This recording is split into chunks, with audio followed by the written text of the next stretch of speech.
if you are exploring and discovering, or re-exploring and rediscovering the length of your sales cycle, the following tip might come handy. And this tip is to think about having services and products that have different sales cycle in your business. What do I mean by sales cycle?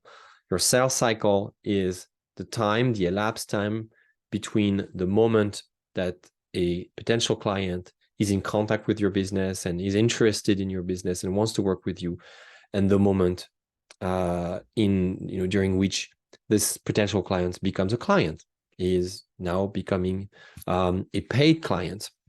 I make a difference between your sales cycle and the way you impact your client. My belief, as you have probably heard in other videos, is that you start impacting your clients way before they're even clients with your free insights that you distribute around you to build narrative power.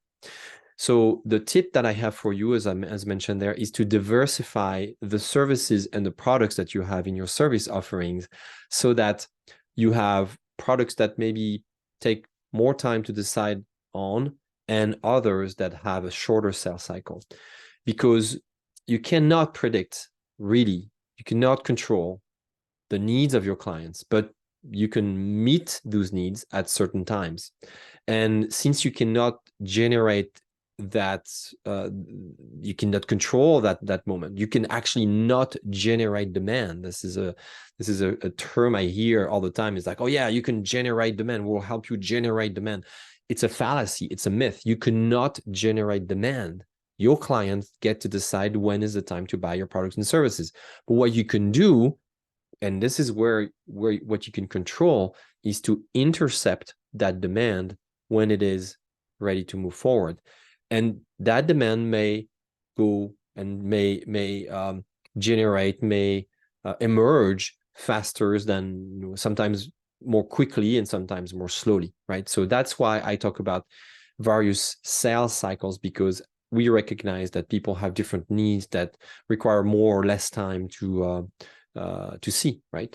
So in your service offerings, you may have things that take little time to buy, such as an information product, or a standalone course, or a one-time workshop, maybe with a smaller price point, with an enrollment process that is easy and simple.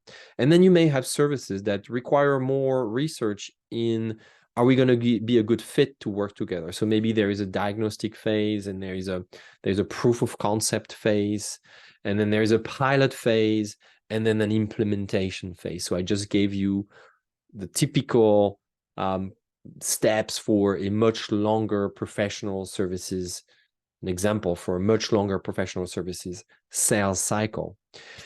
My experience is that many years ago, MetaHelm business model several years ago was only based on services that had a very long sales cycles. What do I mean by very long? Maybe 6 months to a year before I would, between the moment when I would start talking to a client and then kick off their project. Because I was dealing with mostly large organizations, big corporation at the strategy level, and that implied having a lot of stakeholders aligned, navigating budget cycles, and so on.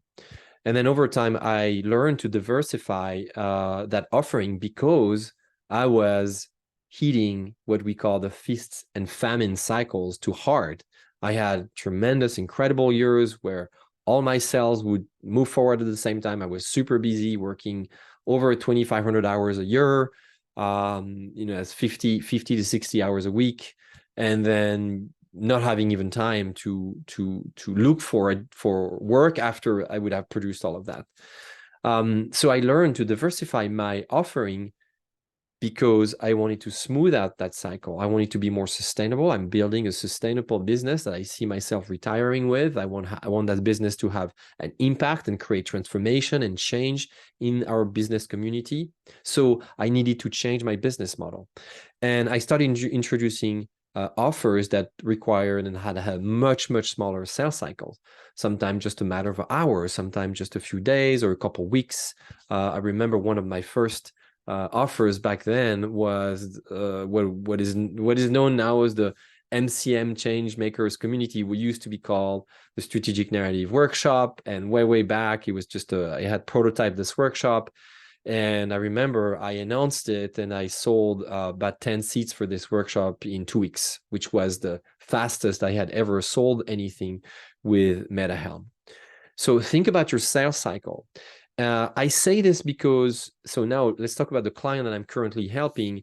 And this client is in need to bring financial stability as he's launching his startup, and he's a consultant.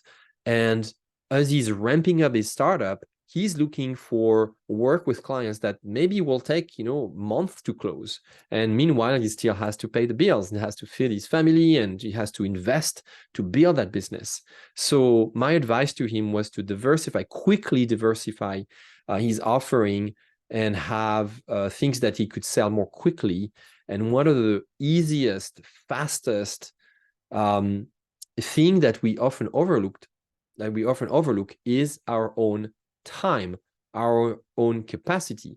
You may have heard that selling time is not always a good thing, but in certain circumstances, I think it's actually a great asset that you can sell immediately and get going and get some paid work, from your potential clients and just generate cash flow for your business.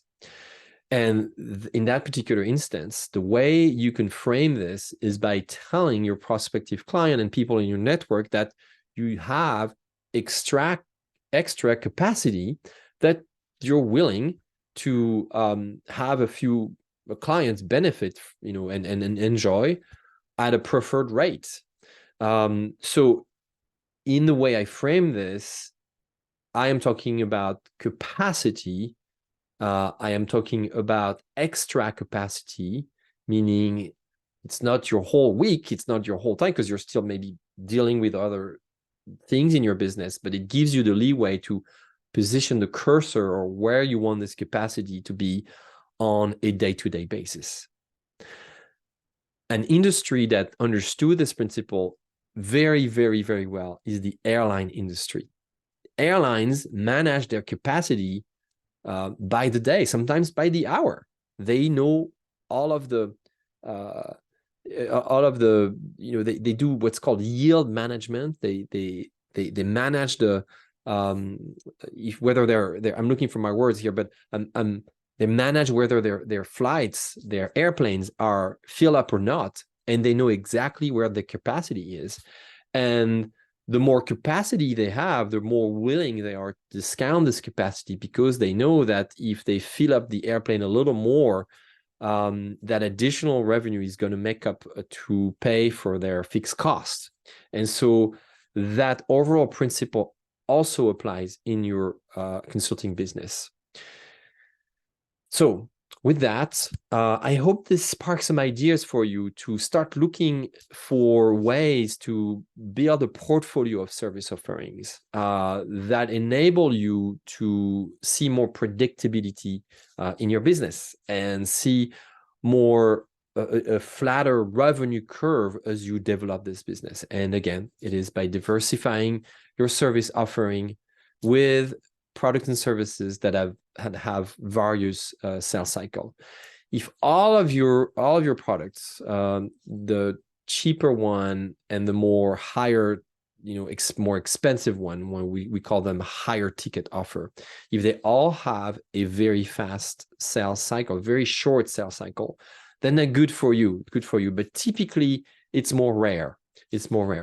But keep an eye on that sales cycle and don't be lured by the next or the current sales conversations that you have that are very, very promising, and don't be lured by the fact that these sales conversations may take a long time to come to fruition, and that meanwhile you need to help your business run. So I hope this is a helpful tip for you. As always, I welcome your comment and your questions, and I'd be happy to explore more of that topic in upcoming and subsequent videos.